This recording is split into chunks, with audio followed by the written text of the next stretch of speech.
எங்களுடைய அன்பான பிள்ளைகளை வணக்கம். இப்போ பாருங்கள், இவ்வளவு அழகழகான நிறைய கைவினை பொருட்கள் இருக்குது.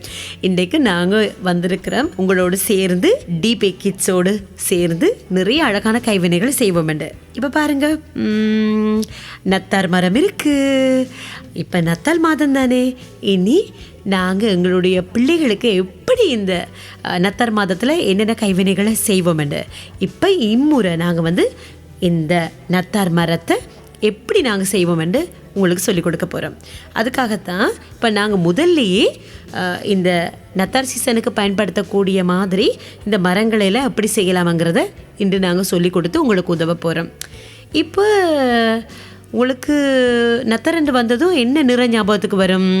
யாரை ஞாபகம் வரும்? நத்தார் தாத்தாவை கண்டிப்பாக ஞாபகத்துக்கு வரும். நத்தார் மரம், முக மூடி, இன்னும் நிறைய உங்களுக்கு ஞாபகம் வருமேனு. இனி தொடர்ந்து நீங்கள் எங்களோடு இருந்தால் இதையெல்லாம் எப்படி செய்யலாம் என்று நாங்கள் செய்து பார்ப்போம், செய்து காட்டுவோம். இது பாருங்கள், எவ்வளோ அழகான நான் இன்றைக்கு தெரிவு செய்திருக்கிறது இலகுவாக எல்லா பிள்ளைகளும் செய்யக்கூடிய மாதிரி ஒரு நத்தார் தாத்தாவை ஒரிகம் பாணியில் எப்படி செய்யலாமென்று தான் நான் சொல்லிக் கொடுக்க போகிறேன். பார்த்தீங்களா எவ்வளோ அழகாக இருக்குது. இப்போ நாங்கள் இதை எப்படி செய்யலாமென்று பார்க்கலாம். இப்போ நாங்கள் செய்ய ஆரம்பிப்போம். ஏற்கனவே உங்களுக்கு தெரியும், நாங்கள் இது மாதிரி நிறைய அமைப்புகளை நாங்கள் எடுத்துருக்கிறோம். அதாவது 15 சென்டிமீட்டர் நீளமாக அகலமாக கொண்ட ஒரு கடதாசியை நாங்கள் எடுத்துக்கொள்ளுவோம். இதில் என்ன விசேஷம்னு சொன்னால், இப்போ பாருங்கள், நத்தார் தாத்தா இருக்கார் தானே, அவருடைய இந்த வெள்ளை நிறம் தெரியுது தானே இந்த இதில். ஆகவே நாங்கள் 2 நிறங்களிலான கடதாசி எடுத்தால், அதாவது ஒரு பக்கம் சிகப்பாகவும் இன்னொரு பக்கம் வெள்ளையாகவும் இருக்கக்கூடிய மாதிரி இந்த தாளை நாங்கள் எடுத்தண்டா இந்த முகம் இப்படியே வரும். நாங்கள் செய்து முடிக்கும் போது நத்தார் தாத்தாவினுடைய முகம் அப்படி வெள்ளையாக வரும்.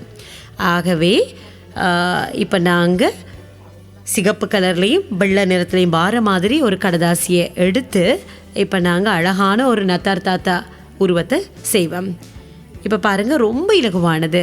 இப்போ இந்த கடதாசியை நாங்கள் இதே போல், அதாவது சிவப்பு நிறம் வெளியில் இருக்கிற மாதிரியும் வெளியே சிவப்பு நிறம் இருக்கிற மாதிரியும் உள்ள வெள்ளை வார மாதிரி நாங்கள் இப்படி முக்கோண அமைப்பில் இதை மடித்துக்கொள்வோம்.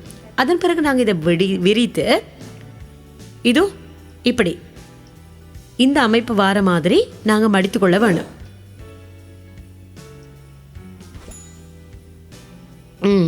பாருங்கள், இந்த மூளை பகுதி சரியாக இருக்கணும். அதே போல் இப்போ மற்ற பக்கத்தையும் எடுத்து நாங்கள் உள்பக்கமாக இப்படி மடித்துக்கொள்ள வேணும். இப்போ நேர்த்தியாக இருக்கணும். இந்த கைவேலையில் செய்யும்போது அளவு சரியாக இருக்கணும். இதோ பாருங்கள், மடித்திருக்கும் போது அந்த உள்ளே இருக்கிற வெள்ளை நிறம் வெளியில் தெரியாத மாதிரி நாங்கள் மடிக்க வேணும். இப்போ பார்த்தீங்களா, நத்தார் தாத்தாவினுடைய தொப்பி போன்ற அமைப்பு வந்துட்டு இருக்கு. இப்போ நாங்களுடைய முகத்தை பார்க்கலாம். இப்போ இந்த மூளை இருக்குது தானே, கீழ் மூளை, இதை எடுத்து இப்படி மேல் நோக்கி நாங்கள் மடித்துக்கொள்ள வேணும். ரொம்ப இலகுவானது செய்வதற்கு. அதுக்கு பிறகு இந்த மூளையை எடுத்து இதோ கீழ் நோக்கி இப்படி மடித்துக்கொள்ள வேணும். இதோ பார்த்தீங்களா, இப்போ நத்தார் தாத்தாவோட முகம் வருது. இனி இந்த கோடு வர வேணும். அதாவது இந்த பகுதியை எடுத்து இப்படி கீழ் நோக்கி கொஞ்சமாக நாங்கள் ரொம்ப தடிப்பமாக எடுக்காமல், தடிப்பமாக எடுத்தால் அழகு போயிடும், அந்த நத்தார் தாத்தாவினுடைய முகம் அழகு போயிடும். ஆகவே இப்படி கொஞ்சமாக மடித்துக்கொள்ளுங்க, தெளிவாக இருக்கிற மாதிரி. இப்போ மற்ற பக்கம் திருப்பி இப்போ பாருங்கள், இதில் ஒரு கோடு தெரியுது தானே, கோடு இப்படி தெரியுது தானே, இந்த முக்கோண அமைப்பு போல் தெரியுது. இந்த கோடை மடிக்கிற மாதிரி இந்த பகுதியை எடுத்து உள்நோக்கி நாங்கள் மடிக்க வேணும். இப்போ பாருங்கள், இதோ இந்த பக்கத்தையும் எடுத்து இப்படி உள்நோக்கி நாங்கள் மடிக்க வேணும். இப்போ பாருங்கள், எங்களுடைய நத்தார் தாத்தா தயாராக இருக்கார். செய்து முடிச்சாச்சு. இப்போ நாங்கள் இதை கொஞ்சம் அழுத்தி கொள்ளுவோம். இப்போ உங்களுக்கு முடியும். ஒரு அழகான கண்ணுகளை நீங்கள் இந்த நத்தார் தாத்தாவுக்கு நாங்கள் வரையலாம். அப்படி நாங்கள் ஒட்டி கொள்ளலாம், கண்ணுகள் எடுத்து ஒட்டலாம். அப்படி இல்லாட்டி நாங்கள் பேனையால் நாங்கள் இப்படி வரைந்து கொள்ளலாம். அதுக்கு பிறகு நாங்கள் இந்த மேல் நோக்கி உங்கள்கிட்ட இருந்தால் நீங்கள் இப்படியான ஒரு அமைப்பை எடுத்து நீங்கள் பஞ்சு இருந்தாலும் இப்படி மேல் நோக்கி அவருடைய தொப்பியினுடைய அந்த மூல பகுதியில் நீங்கள் இப்படி ஒட்டிக்கொள்ளலாம். இப்போ பாருங்க எவ்வளோ நத்திர பாப்பாவை இலகுவாக அழகாக செய்திருக்கிறவண்டு.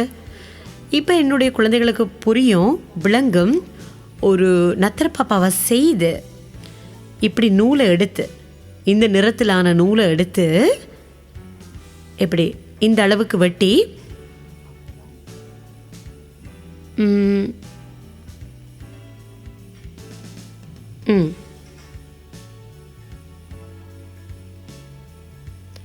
இது ஒரு சின்ன ஒரு டேப், 2 பக்க டேப்பாக இருக்கலாம் அல்லது ஒரு பக்க டேப்பாக இருந்தாலும் பரவாயில்லை, சிலோ டேப்பாக இருந்தாலும் பரவாயில்லை. இப்படி இந்த நூலை ஒட்டி பின்பக்கம், முன்பக்கம் அல்ல, இப்படி பின்பக்கம் இப்படி ஒட்டிக்கொள்ளலாம். பார்த்தீங்களா? இப்போ நாங்கள் இப்படி கொஞ்சம் செய்து வைத்திருந்தா எங்களுடைய நத்தால் மாதத்தில் இப்படி அழகழகான ஒவ்வொரு நிறங்களில் செய்து நாங்கள் அதை தொங்க விட விடலாம். இப்போ பாருங்களேன், சரியாக நாங்கள் 15 சென்டிமீட்டர் நீளமாக அகலமாக கொண்ட ஒரு கடதாசியை எடுத்து தான் ஒரு கடதாசியில் இப்படி அழகாக செய்திருக்கிறோம். இதே மாதிரி தான் கொஞ்சம் சிறிய அளவில் நான் செய்திருக்கிறேன். இப்போ எங்களுடைய பிள்ளைகள் பாருங்கள், சின்னதாக செய்யலாம், பெரியதாக செய்யலாம், இப்படி எல்லாம் செய்து நீங்கள் நத்தார் மரத்தில் நீங்கள் தொங்க விடலாம். இப்போ பாருங்கள், இன்னும் கொஞ்சம் நீங்கள் அழகுபடுத்தி கொள்ளலாம். இதை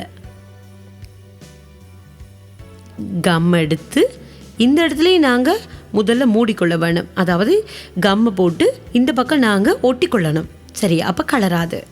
இதோ இப்படி அழுத்தி நாங்கள் சரி இப்படி ஒட்டி கொண்டா ரொம்ப அழகாக இருக்கும்.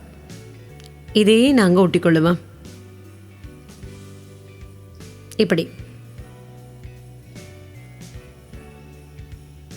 இது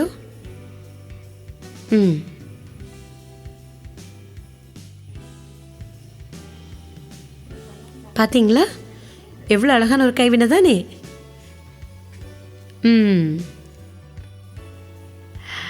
இது மாதிரி ஒவ்வொரு நிறங்களில் நாங்கள் செய்து இந்த முறை நாங்கள் நத்தாரை அழகாக கொண்டாடலாம். கட்டாயமாக நீங்கள் செய்து பாருங்கள். இது மாதிரி நிறைய நாங்கள் கைவினைகளை செய்வோம். தொடர்ந்து டிபி கிட்ஸ் சேனலோடு தொடர்ந்து நீங்கள் இணைந்திருங்க. நன்றி பிள்ளைகளே.